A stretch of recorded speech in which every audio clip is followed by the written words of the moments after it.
trắng tay bỏ em quá tươi nằm trắng em thao quán tươi xa vần yên vui rai kro bờ này doan vui rơ on chẳng là đôi mắt là lùng nhìn anh vội vàng bước đi thật mau.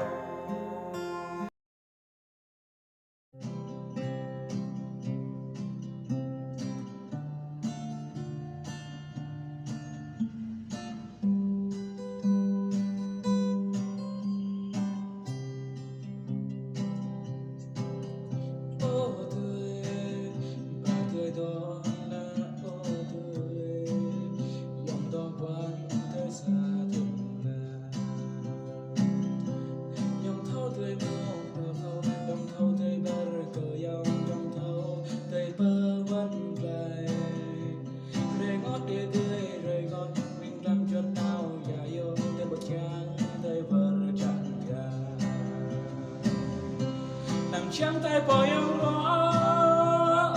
tươi nằm trắng em thao quán tươi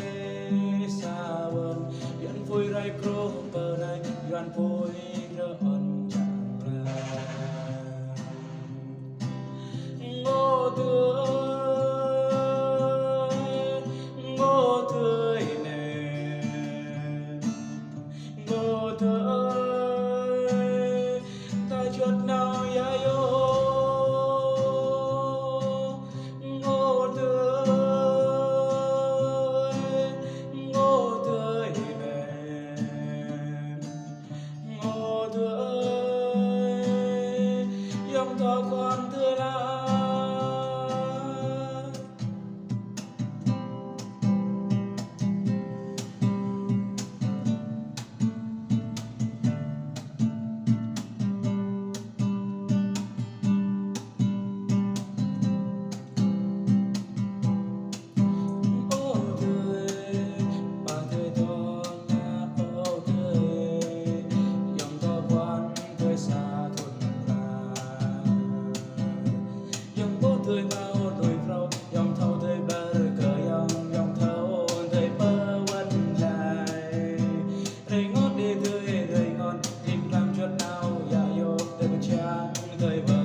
trắng tay bỏ em quá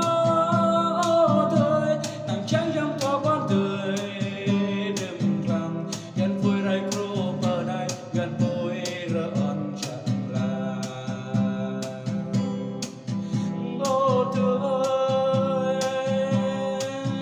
ngô tươi nè ngô tươi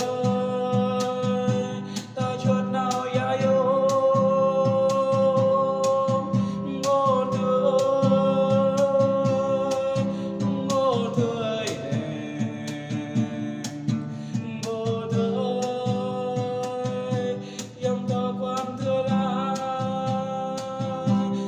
trắng tay bỏ em quá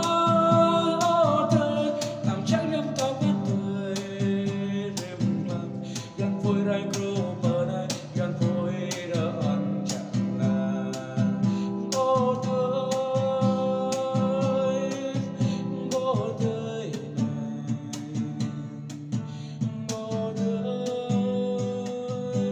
ta chợt nào ya yo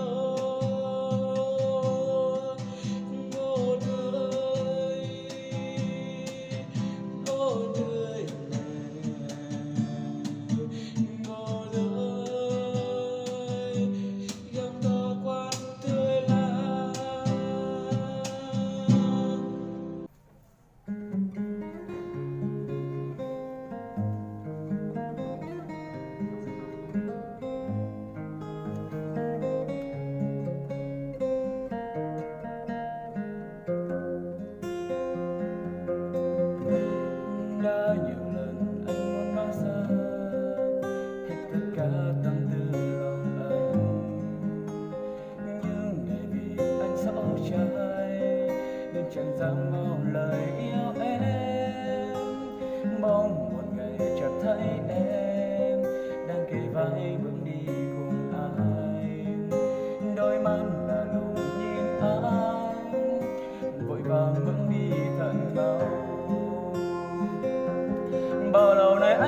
chót yêu một người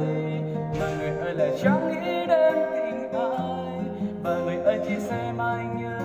là một người bạn mà thôi. Chẳng bởi vì anh quá yêu đuối mà chẳng một lời nói ra những lời yêu em, để giờ đây mất em, anh yêu một người đơn phương.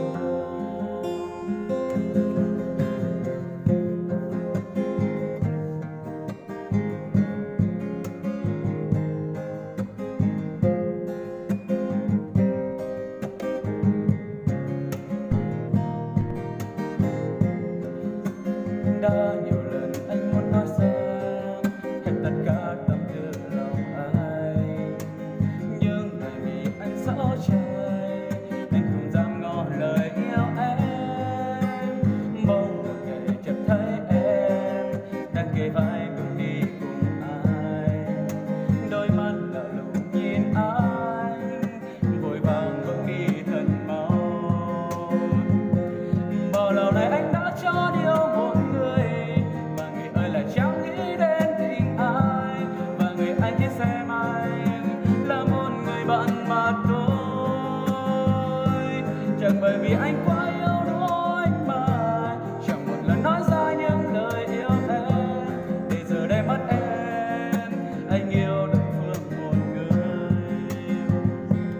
Bao lâu nay anh đã chót yêu một người mà người ơi lại chẳng nghĩ đến tình ai, và người ơi chỉ xem anh là một người bạn mà tôi.